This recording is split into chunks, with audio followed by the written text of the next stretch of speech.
Genesis 2, verse 7. Kai eplasen ha theastan anthropon, chun apotes geis kai enephusesen, eista prosopon autu, pnoen zoes, kai egenita ha anthropos es suchen zosan. Let's begin here with the first verb, eplasen. This is from plaso, and we've been seeing a lot of poietos, especially in chapter 1, for to do or to make.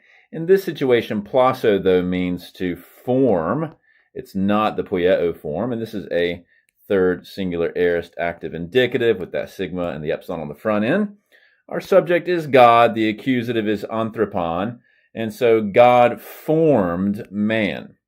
Now, what's interesting is that the next word is also accusative, chun, and this is from chus, this means dust, and it's essentially a double accusative. You have anthropon here in the accusative, you have chun in the accusative.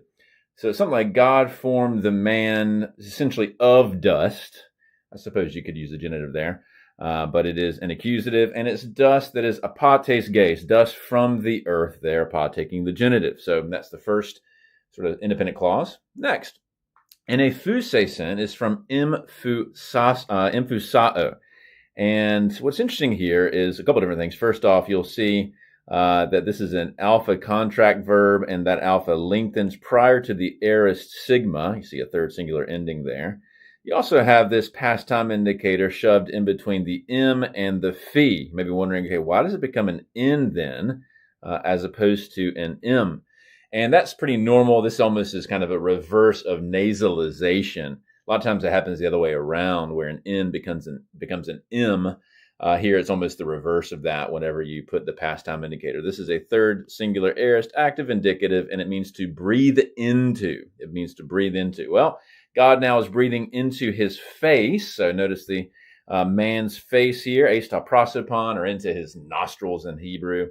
And what does he breathe? The pnoe zoes. And noe or pnoe here is not the word for like spirit or wind that you might expect with pneuma, although I suppose there's probably a relationship there. This is the more standard word for just normal breath that you're going to breathe in and breathe out. So he breathes into his face breath of life here. The genitive singular feminine there modifying pnoe.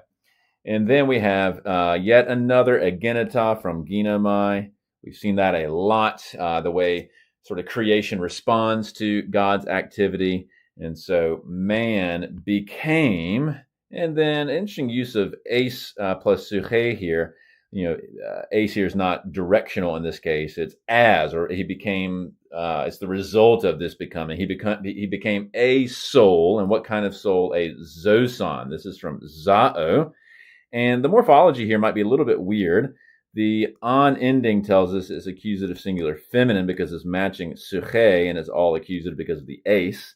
The sigma here tells us it's a feminine participle ending like an usa or an usan. But you've had a bunch of contractions with the alpha and zao just to yield an omega. So this is actually an accusative singular feminine present active participle modifying suche here, but a lot of spelling changes are happening. So he became a living soul.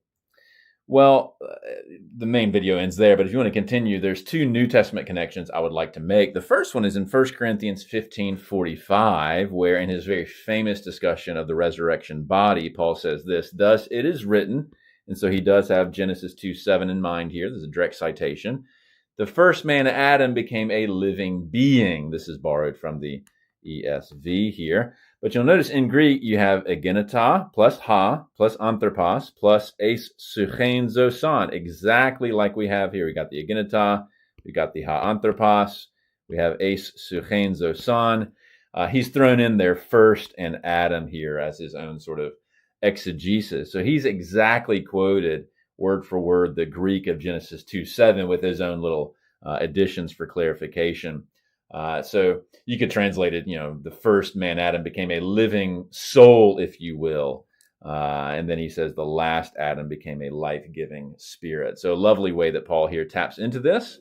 And then slightly more peculiar, perhaps, or more surprising, is John 20, verse 22. This is Jesus' really commissioning of the apostles after his resurrection. He says, look, as I've been sent, so I send you. And so when he said this, he breathed on them.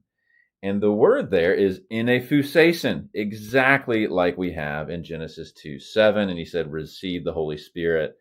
So a lot of scholars would argue that if Genesis 2:7 is again talking about old creation, we mentioned that last time in the prior video, here when Jesus has resurrected and now he's sending the apostles out, he does another breathing that marks the inauguration of the new creation.